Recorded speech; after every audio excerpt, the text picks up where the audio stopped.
It's not a borrowed chord. What is the Roman numeral here? Anybody? 5, 7, 4. 5, 7, and 4. Remember, 5, 7, and 4 is always the tonic, the minor third added. You have to remember that. I'm trying to save you time. Okay? Now, what do you expect a 5, 7, and 4 to do? Go to 4. Guess what? It does. Isn't there a B in that chord? Am I crazy? Which chord are you on? Which measure are you on? Second measure. There's no B. Oh, I'm lining up the entire thing of music, not just the first step. Yes, it's a piano reduction. Pianists only have 2 arms, okay? Yep. There you go. Awesome. Thank you. Measure 3 goes to a 4. That's what we expect. It goes to a B flat in the soprano, and we have a D and an F in the tenor voices, right? But measure 4 brings in a D flat. It's okay to be frightened. So, I want you to figure out, on the downbeat of measure 4, including the pedal point F, what is the Roman numeral? Do not yell out the answer. Raise your hand when you have an answer, and I will come give you a thumbs up or a thumbs down.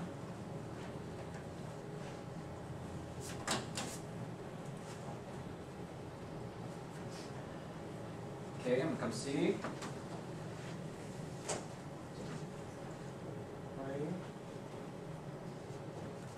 No, it's a B flat. B flat in key signature.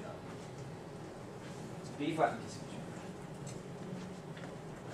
Was the quality right though? No. No? Once you added a B flat, that couldn't be the same quality. Oh.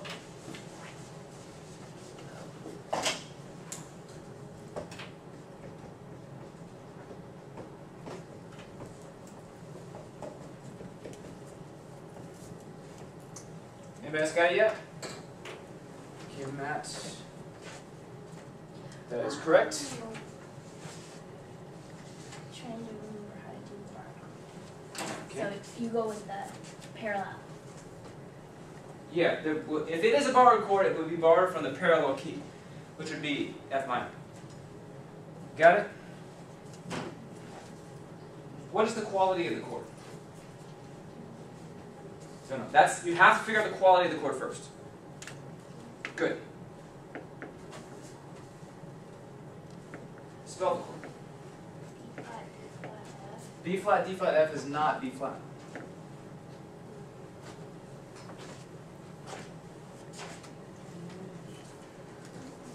Okay, so some of you got it, some of you don't. The chord is a B flat, D flat, F. What is the quality of that chord? Minor. B flat, D flat, F is minor. Is this a chromatic chord? In this key, yes. In this key, yes, it's a chromatic chord, yes. So, it cannot be a secondary dominant because it's not majored. It cannot be a secondary leading chord because it's not diminished. It must be a borrowed chord, which is, by the way, the topic for today. Borrowed chord. That's why you should be looking for borrowed chords, yes. Now, it is built on what scale degree in the key of F? The root. 4. Is that one of the common borrowed chords? Yes, minor 4 is one of the most common borrowed chords. Excellent. So what we have going on here is a minor 4 called a B flat minor. Didn't I tell you that you often have the minor 4 coming in after the major 4? So Brahms is going B flat minor. Nice smooth voice leading because the D just stops down a half step to a D flat. Next measure. Measure 5. Measure 5. Brahms goes to a 1. FAC. Although there's no A in my reduction here. There is later on in the measure. Okay? Now look at measure 6. You should see 2 chromatic notes in measure 6. 2 chromatic notes in measure 6. You need to imagine a D in that chord. There is a D actually on B3. See the D there? Okay? But I want you to ignore the pedal point. I mean, well, you actually can count the pedal point, but imagine a D and figure out what the Roman numeral for this chord is. By the way, this is not borrowed. Bless you. Thank you. And Aubrey, wouldn't you benefit of figuring out the quality of it first? Yes, because figuring out the quality will point you in the right direction for what category this is. Measure 6, those of you who are wondering.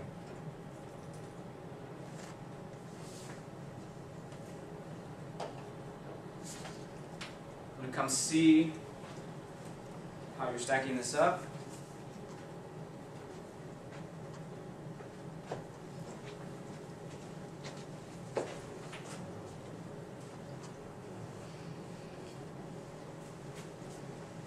Okay.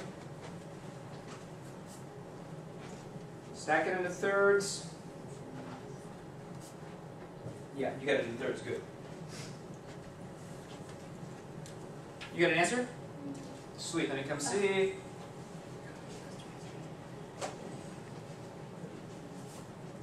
Not of that, but you're on the right track. Okay. What does that lead to?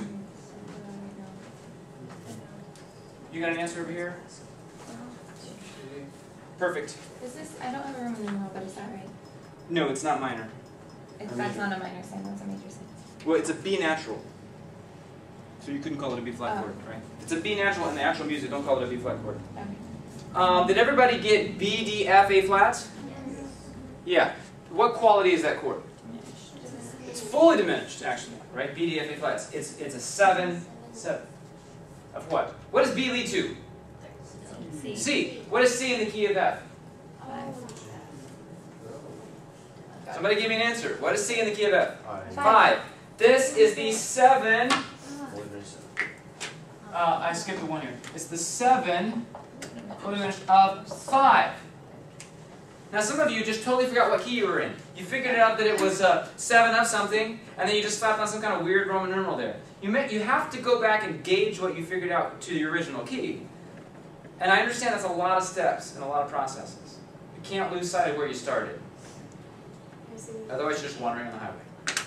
Yeah, what were you thinking? I was thinking of a key B flat. Right, so that's what happens. Sometimes you think in like the secondary key, which will get you confused, okay?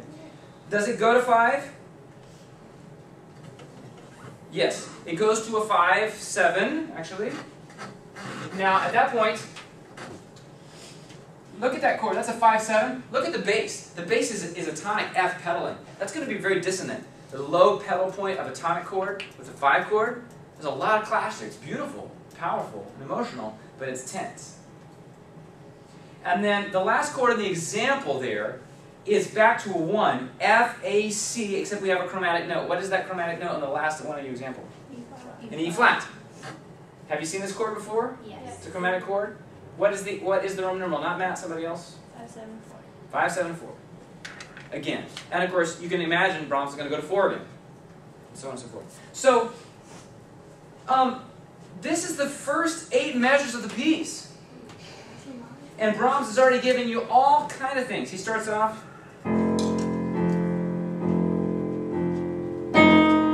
There's your 7 leading to B flat. Now we have B flat minor. This is the borrowed 4. Then we go to 1. Then we have this really, dissonant, while the bass is still pedaling. Goes to 5. The pedal point. 5, 7, 4. And then he's going to go to 4. See what I'm saying? The voice leading is very smooth. So that even though he's using a lot of chromaticism, it is never jarring to your ear. It's kind of a sense of tension, release, in these little mini swells of harmonic tension. But let's listen to the orchestra play it now. Okay? Now the orchestra plays it before the choir comes in. And we don't have time to listen to where the choir comes in, but when the choir comes in, they're singing, "Blessed are they who mourn, for they shall return rejoicing." It's a prayer at a funeral. And he's quoting from Matthew when he writes this song. Okay, now look at the music.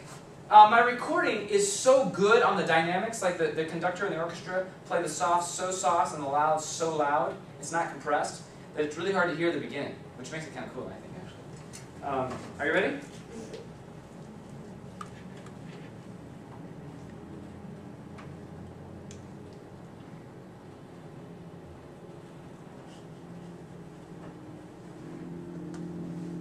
Measure 3.